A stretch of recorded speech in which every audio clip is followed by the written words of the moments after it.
Bien-aimés dans le Seigneur, Shalom, nous sommes dans la joie de nous retrouver sous cette fine pluie pour une nouvelle méditation biblique. Nous sommes le mardi 2 novembre 2021 et nous vous saluons au nom de notre Seigneur et Sauveur Jésus-Christ. Nous allons lire un texte dans la lettre de Paul aux Philippiens, au chapitre 2, verset 12. Nous allons lire le même texte, le même verset dans trois versions différentes. La première lecture, nous la faisons dans la version Louis II. Philippiens 2, 12 dit ceci. « Ainsi, mes bien-aimés, comme vous avez toujours obéi, travaillez à votre salut avec crainte et tremblement, non seulement comme en ma présence, mais bien plus encore maintenant que je suis absent. » Bible du Semeur. Mes chers amis, vous avez toujours été obéissants. Faites donc fructifier votre salut avec toute la crainte qui s'impose, non seulement quand je suis présent, mais bien plus maintenant que je suis absent. Parole de vie dit ceci. C'est pourquoi, amis très chers, obéissez à Dieu comme vous l'avez toujours fait.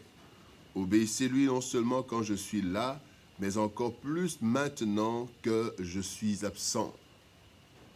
Avec un grand respect pour Dieu et en tremblant, travaillez pour être sauvés. Travaillons à notre salut. Travaillons pour être sauvés. Travaillons à notre salut, tel est le thème de notre message, de notre méditation de ce mardi 2 novembre 2021. Bien-aimés, il n'y a rien de plus important que le salut ou la vie éternelle. Ce salut, nous l'obtenons lorsque nous recevons Christ, selon qu'il est écrit dans 1 Jean 5, 13. « Je vous ai écrit ces choses, afin que vous sachiez que vous avez la vie éternelle, vous qui croyez au nom du Fils de Dieu. » 1 Jean 5, 13. Pourtant, la Bible nous dit aussi dans Matthieu 24, 13, c'est Jésus qui parle, « Mais celui qui persévérera jusqu'à la fin sera sauvé. » Ces deux textes, bien-aimés, sans se contredire, nous montrent qu'il y a un parcours entre le moment où nous recevons le salut et celui où nous jouissons pleinement de ce salut. Le déjà et le pas encore. Le texte donc du jour aborde cette réalité. Déjà et pas encore. Nous sommes déjà sauvés, mais nous attendons de jouir de ce salut, nous attendons la vie éternelle, nous attendons le paradis. Ainsi, bien-aimés, à la naissance, nous accédons à cette vie, à la nouvelle naissance. Nous accédons à cette vie, mais encore faut-il la conserver et y travailler. C'est aussi cela le sens du texte de Jean 1, 2, qui nous dit « Mais à tous ceux qui l'ont reçu, à ceux qui ont cru, ceux qui croient en son nom, elle a donné le pouvoir de devenir enfants de Dieu, lesquels sont nés. » Devenir exprime l'idée d'un processus dans le temps, devenir. Qu'en est-il de notre salut? Il faut y travailler. Que signifie travailler à notre salut? Et dans la version Parole de vie, il est dit « travailler pour être sauvé ». Il y a trois choses que nous voulons voir. D'abord, première chose, travailler à son salut. La première étape, c'est conserver son salut. Conserver son salut. Nous ne voulons pas débattre sur la possibilité de perdre le salut ou non, mais nous voyons entre autres deux textes interpellateurs. Le premier texte est dans Matthieu 24, 13, que nous avons cité plus haut. « Celui qui persévérera jusqu'à la fin sera sauvé. » Le deuxième texte est dans Apocalypse chapitre 3, verset 5, où il est dit « Celui qui vaincra sera vêtu ainsi de vêtements blancs. Je n'effacerai point son nom du livre de vie. Et je confesserai son nom devant mon Père et devant ses anges. Dans le premier comme dans le deuxième texte, dans le second, nous voyons clairement le risque de la perte du salut. Si nous ne persévérons pas, si nous ne vaincons pas, les puissances des ténèbres, bien-aimés, cherchent comment attirer et anéantir les enfants de Dieu. Nous devons en être conscients, bien-aimés. La séduction du monde, les tentations et les harcèlements du diable combattent notre foi et peuvent, si nous n'y prenons garde, nous amener au naufrage, comme certains, ainsi que nous le voyons dans 1 Timothée, chapitre 1er, versets 18 et 19, il est dit « Le commandement que je t'adresse, Timothée, mon enfant, selon les prophéties faites précédemment à ton sujet, c'est que d'après elles, tu combattes le bon combat, en gardant la foi et une bonne conscience. Cette conscience, quelques-uns l'ont perdue et ils ont fait naufrage par rapport à la foi.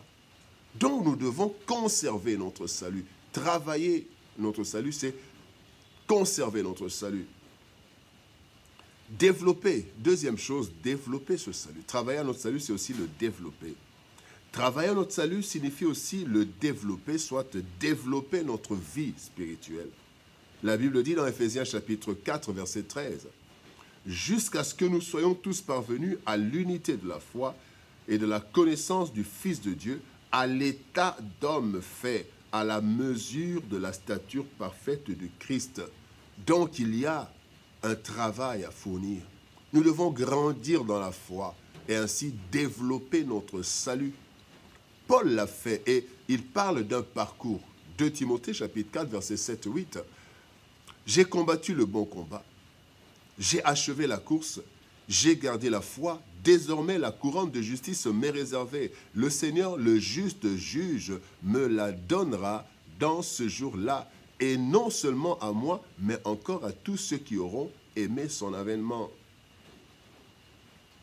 Le salut ne s'arrête pas à la mesure de notre prière d'acceptation du Seigneur.